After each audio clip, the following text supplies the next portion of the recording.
যেটা দেখা যাচ্ছে যে এই ইউনিট সরকার তারা কিন্তু যেভাবে চলছে, তারা এই যে আক্রমণ হচ্ছে অথচ তিনি গল্প উপন্যাসের কথা বলছেন, তাতে সবাই আশ্চর্য হয়ে যাচ্ছে যে কোনো ব্যবস্থা তো নেওয়াই হচ্ছে না, উল্টে তিনি এটাকে গল্প উপন্যাস বলে কি কোনোভাবে আরও এই ঘটনা যাতে ঘটে সেটাতে ইন্ধন দিচ্ছেন, এই প্রশ্ন তুলছেন কিন্তু সনাতনীরা।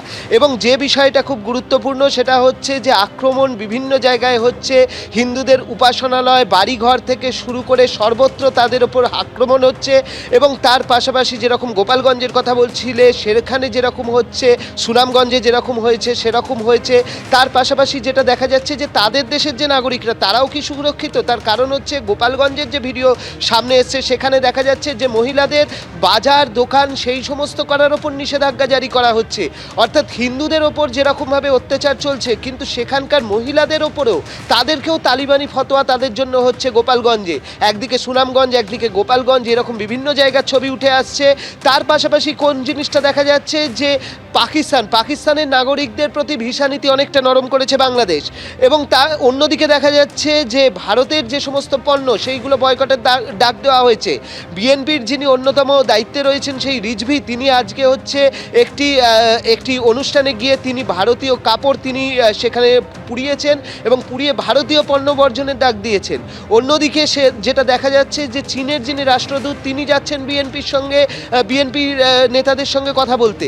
একদিকে এই চীন এবং পাকিস্তানের প্রভাব বাড়া এবং অন্যদিকে ভারত বিরোধিতার সুর ক্রমশ চড়া করা, একদিকে হিন্দুদের ওপর যেরকমভাবে আক্রমণ হওয়া, অন্যদিকে সেখানকার মহিলাদের ওপর ফতোয়া জারি করা।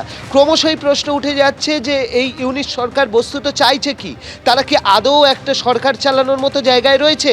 এবং সেই কারণেই এপারেও যেটা দেখা যাচ্ছে যে আজকেও যারা সনাতনী সাধু সন্তরা তারা এর প্রতিবাদে আজকে জমায়েত হয়েছিলেন এবং জমায়েত হয়ে তারা কিন্তু এর বিরোধিতা করেছেন। এমনকি তারা বলেছেন যে আজকে তারা কিন্তু একটি বৈঠকেও বসবেন। যদিও কেন্দ্রীয় সরকার যদি বিষয়টিতে কিছু না করতে পারে ভারত সরকার, সেক্ষেত্রে তারা কিন্তু পাল্টা সীমানা বন্ধ করে রাখবেন, সীমান্ত তারা বন্ধ করে রাখবেন, পণ্য পরিবহন তারাও আটকাবেন। ফিরোজ খান নামক বহিষ্কৃত বিএনপি নেতা দলীয় কোনো সিদ্ধান্ত ছাড়াই বাংলাদেশ সম্মিলিত সনাতনী জাগরণ জোটের মুখপাত্র চিন্ময় কৃষ্ণ দাস ব্রহ্মচারীর নামে ভিডিও ফুটেজের চিত্রে জাতীয় পতাকা অবমাননার ঘটনাকে কেন্দ্র করে অক্টোবর মাসে সম্পূর্ণ মিথ্যা ও হয়রানিমূলক উদ্দেশ্য পর্যন্ত একটি রাষ্ট্রদ্রোহী মামলা দায়ের করা হয়।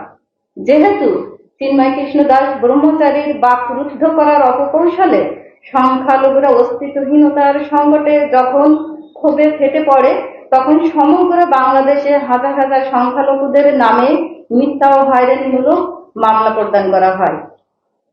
5 শতাধিকের উপরে নিরীহ সংখ্যালঘুদের আহত করা হয়, শতাধিকের উপরে ঘর বাড়ি লুটপাট করা হয়, সেবক কলোনিতে আগুন জ্বালিয়ে দেওয়া হয়, নারীদের শ্লীলতাহানি করা হয়, বহু মন্দির ভাঙচুর করা হয়। চট্টগ্রাম কোর্টে আইনজীবীদের নামে বহু মিথ্যা ও হয়রানিমূলক মামলা প্রদান করা হয়।